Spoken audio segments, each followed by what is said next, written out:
Hi ಎಲ್ಲೋ ನಮಸ್ತೆ ಸ್ನೇಹಿತರೆ, ನಾನು ನಿಮ್ಮ ಪ್ರೀತಿಯ ಸಿದ್ದು.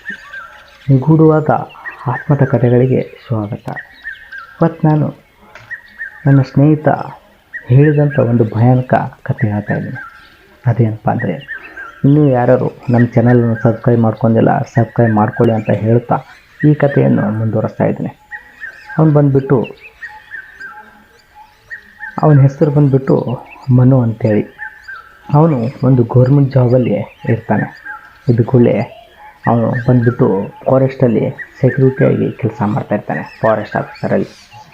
ಹೀಗೆ ಒಂದು ಜಾಬಾಗಿ ಸಹ ಅದೇ ಒಂದು ವರ್ಷ ಆಗಿರುತ್ತೆ. ಅದಕ್ಕೂಡಲೇ ಅವ್ರ ಮನೇಲಿ ಸಹ ತುಂಬ ಖುಷಿಯಾಗಿರುತ್ತೆ. ಹೀಗೆ ಒಂದು ಕೆಲಸವನ್ನು ತುಂಬ ಚೆನ್ನಾಗಿ ಮಾಡ್ಕೋತಾ ಹೋಗ್ತಾ ಇರ್ತಾನೆ. ಹಾಗೆ ಒಂದಿನ ಅವನಿಗೆ ಸುಮಾರು 1 ವರ್ಷ ಊರಿಗೆ ಹೋಗದೇ ಇದ್ದ ಕಾರಣ ರಜೆ ಸಿಗುತ್ತೆ. ರಜೆ ಸಿಕ್ಕಿದ ಕೂಡಲೇ ಒಂದು ವಾರ ಅಥವಾ 7ರಿಂದ 8 ದಿನ ರಜೆ ಸಿಗುತ್ತೆ. ಈ ರಜೆಯಲ್ಲಿ ಊರಿಗೆ ಹೋಗಿ ಬರೋಣ ಅಂಥೇಳಿ ಅವರ ಆಫೀಸರ್ಗೆ ಹೇಳಿ 1 ವಾರ ರಜೆ ತೊಗೊಂಡು ಊರಿಗೆ ಹೋಗ್ತಾನೆ. ಊರಿಗೆ ಹೋಗಿ ಅವ್ರ ತಂದೆ ತಾಯಿಗೆ ಎಲ್ಲರಿಗೂ ಭೇಟಿಯಾಗಿ ಅವರ ಸ್ನೇಹಿತರಿಗೆ ಸಹ ಭೇಟಿ ಆಗ್ತಾನೆ. ಸ್ನೇಹಿತರೆಲ್ಲರೂ ಏನು ಮಗ ಜಾಬ್ ಆಗಿಂತ ತುಂಬ ದಿನ ಆಯಿತು ಬಂದೇ ಇಲ್ಲ ಈಚೆ ಅಂತ ಹೇಳ್ತಾರೆ. ಹೇಳಿಕೊಳ್ಳಿ, ಇಲ್ಲೋ ರಜೆ ಸಿಕ್ಕಿರಲಿಲ್ಲ ಅದಕ್ಕೆ ಬಂದಿಲ್ಲ ಅಂಥೇಳಿ ಈಗ ಬಂದಿದ್ದೀನಲ್ಲ ಅಂತ ಹೇಳ್ತಾರೆ. ಹೇಳಿಕೊಳ್ಳಿ, ಹಾಗಾದರೆ ಪಾರ್ಟಿ ಅದು ಏನೂ ಇಲ್ವ ಅಂತ ಕೇಳ್ತಾರೆ. ಸರಿ ಮಾಡೋಣ ಅದಕ್ಕೇನು ಅಂಥೇಳಿ ಅವನು ಮನು ಹೇಳ್ತಾನೆ. ಹೇಳಿಕೊಳ್ಳಿ ಅವ್ರ ಫ್ರೆಂಡ್ಸ್ ಒಟ್ಟಿಗೆ ಮಾತಾಡಿ ಹಾಗೆ ಮನೆಗೆ ಹೋಗ್ತಾನೆ.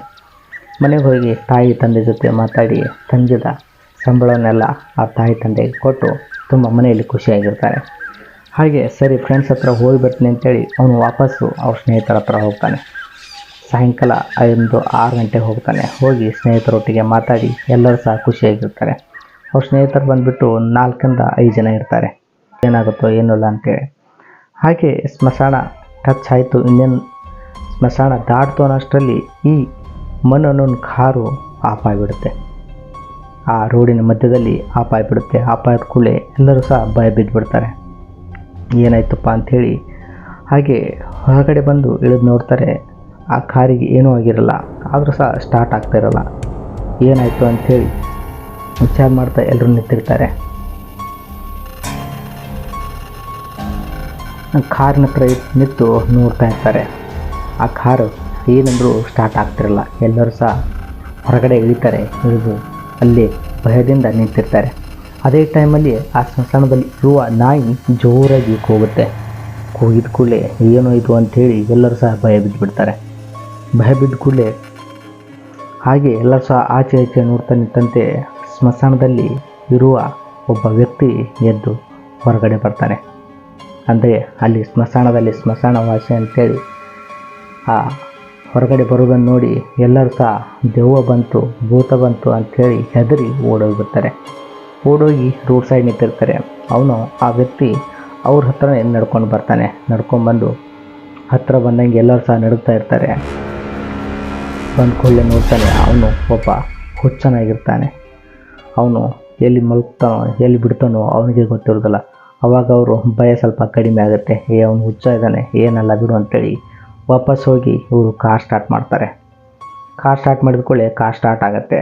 ಹಾಗೆ ಎದ್ನೋ ಬೆದ್ನೋ ಅಂತೇಳಿ ಆ ಕಾರನ್ನು ತೊಗೊಂಡು ಹೋಗ್ತಾರೆ. ಹೋಗಿ ಅವ್ರ ತೋಟಕ್ಕೆ ತಲುಪಿ ಇನ್ನೇನು ಮಾಡೋಣ ಅಂತೆ ಸುಮಾರು ಒಂದು 8 ಗಂಟೆ ಆಗಿರುತ್ತೆ. 8 ಗಂಟೆ ಆದ ಕೂಡಲೇ ಅಡುಗೆ ಮಾಡೋಣ ಅಂತೇಳಿ ಚಿಕನ್ ನೋಡ್ತಾರೆ. ಅಲ್ಲಿ ಆ ನಾನ್ ವೆಜ್ಜು ಇರೋದೇ ಇಲ್ಲ. ಹಾಗಾದರೆ ಆ ನಾನ್ ವೆಜ್ಜು ಎಲ್ಲಿ ಹೋಯಿತು? ಆ ಸ್ಮಶಾನದಲ್ಲಿ ಇದ್ದಂಥ ಆತ್ಮ ಏನಾದರೂ ತಗೋತಾ ಅಂಥೇಳಿ ಅವರಿಗೆ ತುಂಬ ಭಯ ಆಗಿಬಿಡ್ತದೆ. ಹಾಗೆ ರಿಟರ್ನು ವಾಪಸ್ಸು ಪಾರ್ಟಿ ಮಾಡೋದು ಬೇಡ, ಏನೂ ಬೇಡ ಅಂಥೇಳಿ ಅವರು ರಿಟರ್ನ್ ಮನೆಗೆ ಬಂದುಬಿಡ್ತಾರೆ. ಅದರಲ್ಲಿ ಇದ್ದಂಥ ಒಬ್ಬ ವ್ಯಕ್ತಿ ನಮಗೆ ಈ ಕಥೆಯನ್ನು ಹೇಳಿರ್ತಾನೆ. ಸ್ನೇಹಿತರೆ, ಬಾಯ್.